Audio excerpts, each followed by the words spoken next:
pleased to welcome you back home after your historic performance at the World Athletics Championships in Tokyo, Japan.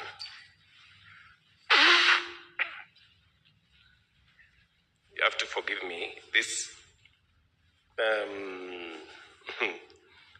is a very emotional moment. I don't know why. And I must say congratulations to you people. Tuwapigie makofi hao. You carried our flag with pride and brought great honor to Kenya, once again proving that we are a nation of champions. It is not an easy feat to achieve. Out of 198 countries, Kenya finished second overall with 11 medals, 7 gold, 2 silver, and 2 bronze. To be the second best in the whole world out of 198 countries is no mean achievement. This is an achievement we celebrate with pride, but more importantly, one that we must emulate as a nation in every other thing that we do. Like our athletes, we do not settle for average. We aspire for excellence. Every race you run, every medal you win is a reminder that Kenya's destiny is not merely to participate, but to triumph. Our athletes remind us that excellence is not given. It is earned through sacrifice, discipline, hard work, and courage.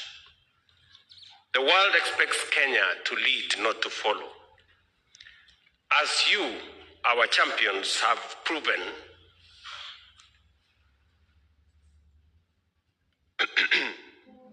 greatness is our heritage.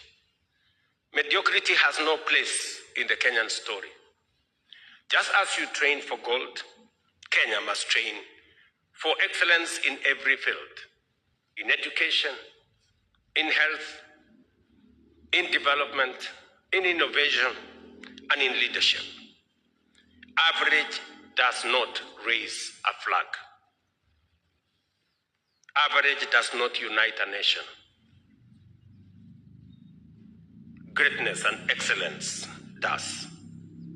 You carry more than medals.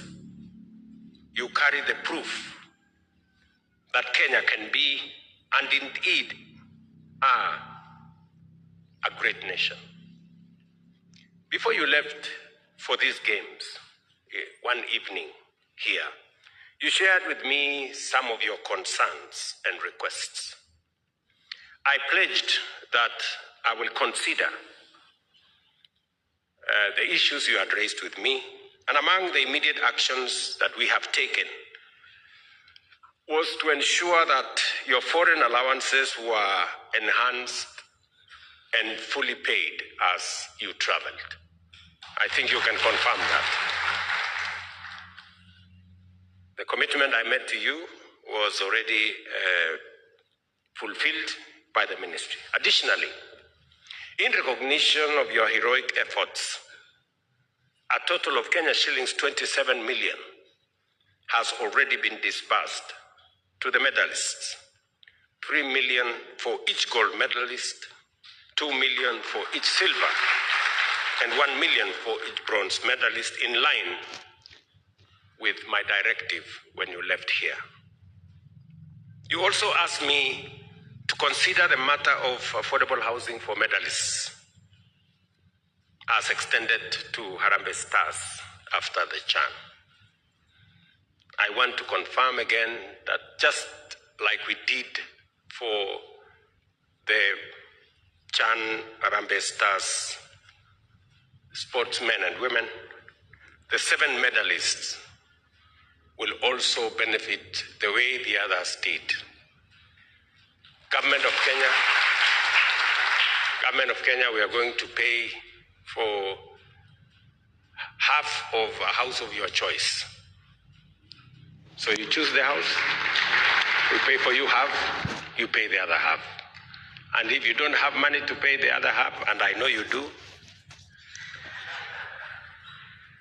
we are going to extend, like we are going to do for all other Kenyans, a soft loan that will enable you to pay between about 5,000 shillings every month for a house that you will end up owning. And because we have already paid half, you will be paying probably about 2,500 or thereabout. So the 7 good people, unlucky for men, 7 ladies and 1 man, you will become the beneficiaries as your colleagues did in Chan. And let me set the record straight. I know there are some who, because of ignorance, believe that we are dishing out affordable houses. There is no affordable house that is going to be given to anybody without being paid for.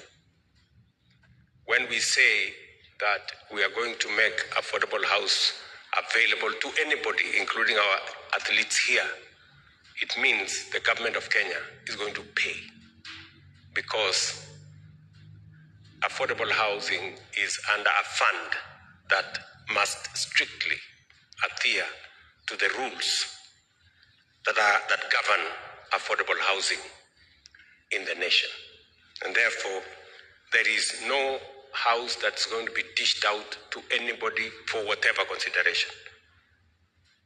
Every house will be paid for either by individuals or by the state, as in the case I have mentioned.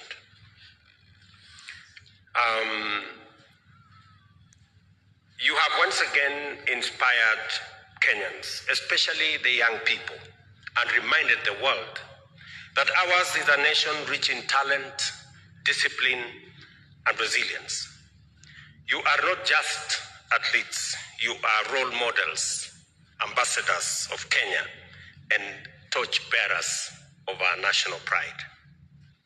As we celebrate your victories, let us also remember that discipline, resilience, and unity are the true gold medals that inspire every Kenyan. And let me say this, that, this morning, when I received this team, I really felt that in our nation, it is clear that Kenya is not made for the average. We are not fashioned. Our DNA as a nation is not for the usual and the ordinary and the average. Our DNA as a nation is for excellence. And we are not meant for the third world. Kenya's DNA is not for the third world. We are in the third world by mistake. We are in the third world by default, and we must correct it. We must correct it. And that is why I am telling every Kenyan, if you had any doubt in your mind about the DNA of our nation, look at the performance of this team. The performance of this team, out of 198 nations of the world, we are the second best after the United States.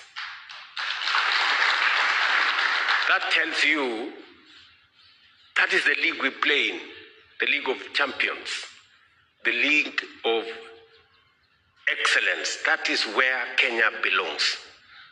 And it is our collective mission.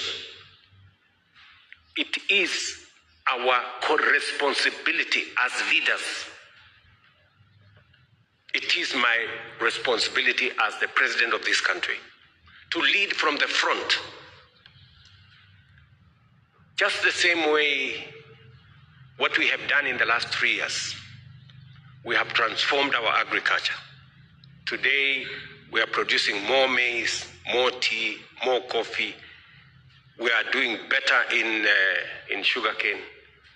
We have transformed our education, stabilized our university funding. We now have hired close to 100,000 teachers. Our education system is now stable. We have rolled out affordable housing across Kenya, markets and hostels. We have stabilized our economy. Where others thought Kenya was going to default, we've done the opposite. Kenya has actually climbed up the ladder. Our economy is now the 6th largest economy in Africa. We've dealt with inflation. We've managed our exchange rate. We've managed our interest rates. We're now moving in the right direction. In fact, even our credit rating has improved. We have rolled out universal health coverage. In other words, we have set the base for us to get to the next level. Now, good people, citizens of Kenya, it is time for us now to move the country to the next level. What we have done is good, but it is not enough. We've just set the base. That is just the base.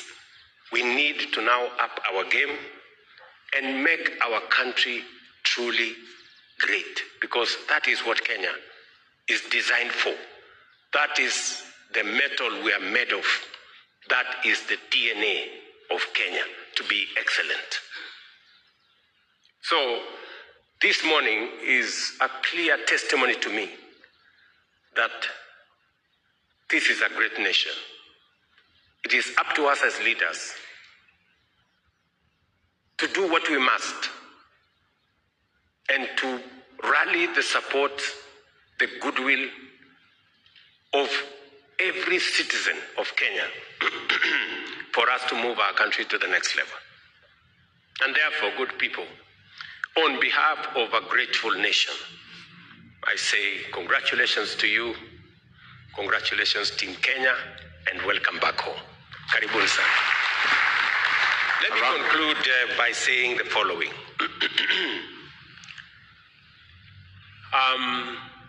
Because we have seen what, it's been very interesting for me the last few days. I went to one university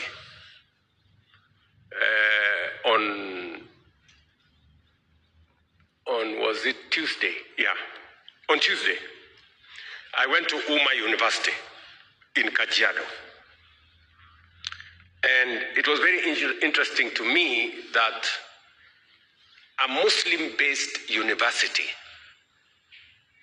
the vice chancellor was a lady. It is no small achievement. Yesterday, I went to the showground for the Nairobi International Show and Trade Fair. The chair of ASK, the national chair, is also a lady. And then again this morning,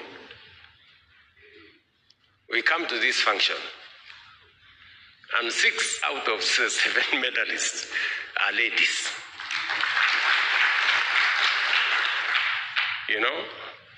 I am beginning to confirm that what men can do, ladies can do better.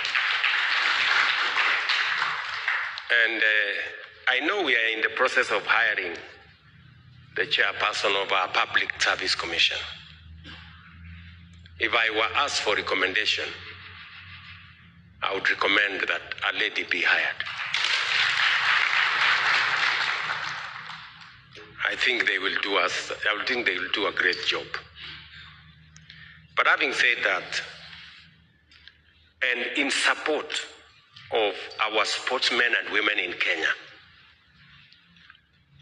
I have discussed with our disciplined forces or services, discipline services, both our KDF and our National Police Service. And we have agreed that a total of 500 sportsmen will be hired into our discipline services.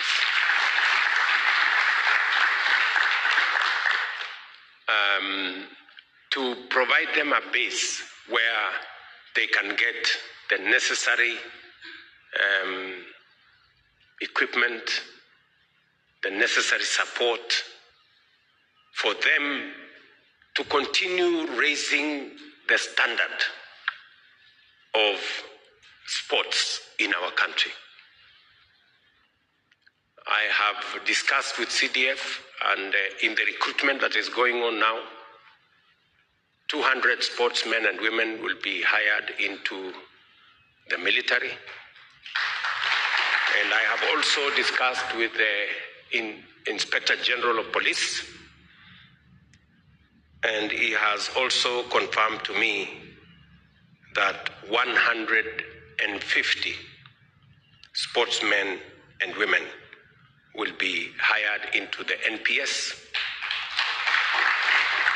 I will be discussing with the other discipline forces, prisons, KWS. I will also be discussing with the NYS so that we can carry more sportsmen and women into these disciplined agencies so that they can get the relevant training for them to be supportive and to be supported in excelling in their talents. I also must commend the ministry for working with WADA.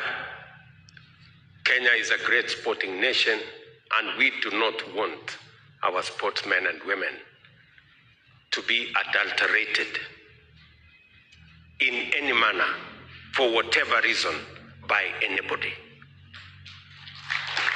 And we will do whatever it takes.